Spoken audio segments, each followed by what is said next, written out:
and it should be growing and increasing your wealth each and every year. So it's kind of a win-win. You put yourself at the very real risk of running out of money in retirement. Now, 4% is a very conservative withdrawal rate. So this means that it is a great guideline to base your retirement savings off of. You're gonna deprive yourself of a lot of luxuries in retirement, and maybe that's not fair. Hey guys, what's up? I'm Erin, and welcome back to Erin Talks Money. So glad to have you. So the 4% rule began being popularized as a retirement guideline in 1998 with the publication of the Trinity Study. So not really all that long ago, considering how popular it is and how widely used it is. And just in case you haven't heard of it, you may be wondering, what exactly is the 4% rule? Well, the 4% rule states that you can withdraw 4% of your retirement nest egg's value in year 1 of retirement, and then withdraw that same amount every single subsequent year, only adjusting for inflation. And if you do that, you will not run out of money for your 30 years of retirement.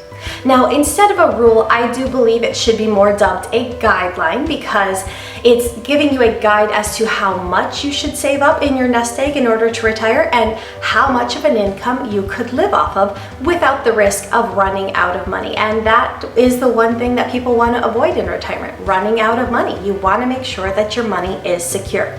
So here's how the 4% rule works. You would say, figure out how much of a retirement income you would like to live off of. So for the purposes of this example, I'm going to use the number $40,000 just because it's simple and easy. You take that number, multiply it by 25, that will give you $1 million nest egg that you need to save up. Now, to check our math, we take that $1 million, multiply it by 0.04 or 4%, and we end up with $40,000. So that is the withdrawal that you would be able to make annually. Now, the 4% rule does actually factor in inflation, which is actually very nice. And here's how that works. Say that the average well-diversified portfolio makes about an average return of 7%. And when I say well-diversified, I mean that it has about an equal mixture of 50% stocks and 50% bonds. Historically, since the early 1900s, inflation has been about 2 to 3%. This formula errs on the side of caution, using the higher of the two numbers, the 3% for inflation. So you take the 4% that you get to withdraw every year, the 3% for inflation, and you end up with the 7% that your portfolio should return annually and make up after your withdrawals. So with that aside, let's get into how the actual withdrawals work. So starting in year 1 of retirement, you want to take out your $40,000 from your $1 million nest egg.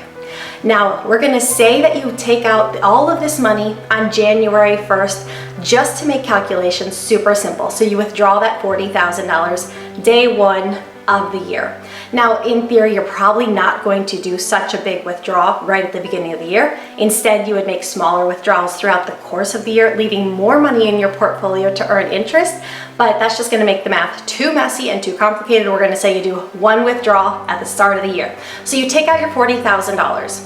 Your $1 million is now $960,000, and that's going to be left in the stock market and the bond mixture for the full 12 months. You get to live off that $40,000, and the other $960,000 gets to continue growing. It grows for 12 months, and by the start of year 2, it has grown to $1,027,200, because we're assuming that 7% return rate. So year 2 comes along and you want to withdraw your $40,000, but now you get to factor in inflation. So we take your $40,000, multiply that by 2%, because that is what recent history has said that inflation is. So we do $40,000 times 0.02, we end up with $40,800. So we take what our nest egg currently sits at, that $1,027,200, subtract our $40,800, which is what we're going to live on for the year, and then we leave the rest of the portfolio in there to continue growing. That leaves us with about $986,400 to continue growing. You're going to leave that for the 12 months. By the start of year 3, your portfolio should grow to $1,055,448. So as you can see, Each and every year, you're getting to take out your $40,000 and you get to live on it, enjoy your life, do whatever expenses you need. But you're also leaving a lot of money, your entire nest egg, in the stock market and in bonds, and it should be growing and increasing your wealth each and every year. So it's kind of a win-win. Now, 4% is a very conservative withdrawal rate, and it's intentionally so because it's designed so that you don't run out of money in retirement. And they're considering a 30-year time horizon. And over that time horizon, 4% has been very successful, anywhere from 98 to 100% success, meaning that there are times where 0% chance of running out of money. And that's really great news. So this means that it is a great guideline to base your retirement savings off of. Now, when we talk about that 7% return rate, yes, we can't assume that every year the market returns a nice, steady 7%. The market just doesn't work like that. Life is not that simple. Now, 7% is a conservative average return for the stock market. However, the market behaves kind of erratically year to year. Long term, we can assume that it's going to go up by at least a conservative 7%, but year to year, you really have no idea. I mean, some years it could go up 10, 20, even more. And some years it could go down 10% or more. So when we speak of 7%, we are speaking of an average, not any one year in particular, but because of the conservative nature of this 4% withdrawal rate, it means that your portfolio should be safe because these rules are time tested for 30-year time horizons. Looking back over history, those portfolios following the 4% rule would have survived even the most severe economic downturns. And it's because of the cushion that's built in. So you have some years where the market is climbing higher than ever, double-digit returns on your portfolio, things are going great, and you're still only withdrawing 4%.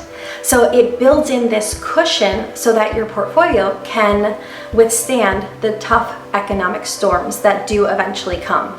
Now, one of the most damaging things that can happen is that you experience a major market decline in your very first year of retirement. Now, of course, the behavior of the stock market is not within the scope of your control. However, when you retire, often is. So it would be in your best interest and your money's best interest for you not to retire in the middle of a bear market and begin your withdrawals on your portfolio. Let's see why. So say you worked hard your entire life and you saved up that $1 million portfolio and in hopes of having that $40,000 to live on annually. Well, if the market took a 30% decline that first year, your portfolio that you're starting with now is just $700,000. And instead of getting $40,000 as an annual income to live on, you're getting just $28,000. That's drastically different than the $40,000 you planned on. And remember, once you retire, that's when your 4% is locked in. So that means you would get $28,000 for the rest of your retirement.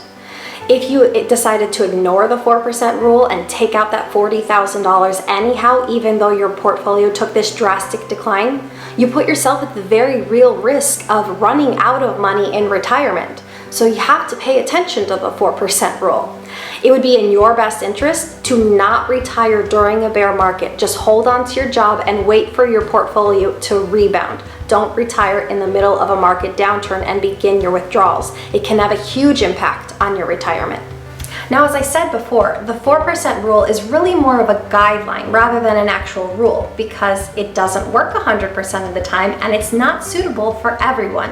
It does have some important limitations worth pointing out. So first and foremost, the 4% rule is based on a 30-year retirement. This doesn't actually work for everyone. Say you're a part of the FIRE community, that is to say financially independent retire early group. Now, if you're a part of that community and you're looking at retiring early in life, you very realistically could be looking at a 50+ year retirement. And in that case, the 4% rule really wouldn't work for you. 4% might be too aggressive because it's based on a 30-year retirement. You might have to look at something more conservative like a 2 or a 3% withdrawal rate if you intend on having your money last for your full retirement. Now, on the flip side of that, say you're working longer than the average person and you're only going to be looking at, say, a 20-year time horizon for retirement. Well, in that case, the 4% rule is simply too conservative for you. You could be more aggressive and maybe have a 5 or a 6% withdrawal rate because you don't need your money to last as long. It's really based on how many years you need your money to last. Next up, the 4% rule assumes an even split of stocks and bonds, at least 50% stocks, 50% bonds. In fact, the lead study authors said that you could even have 60% stocks and 40% bonds. So basically, we're saying that you need some healthy exposure to stocks here. And a portfolio like that isn't necessarily suitable for all investors, especially the more conservative investors as they enter into retirement who are more comfortable with a smaller percentage of stocks.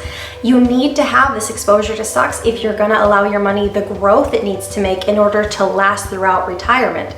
Now, on the flip side, we have more aggressive investors and say they have 80 or 90% exposure to stocks. Yes, that allows them the potential for more growth, but on the flip side, it exposes them to more volatility, and aka their portfolio could take major declines in turbulent economic times, and they would still be needing to take out their annual withdrawal, and it could put their portfolio at risk. So you have to have either that 50-50 split of stocks and bonds or the 60 stocks and 40 bonds. It really is kind of in a narrow range that this portfolio exposure works.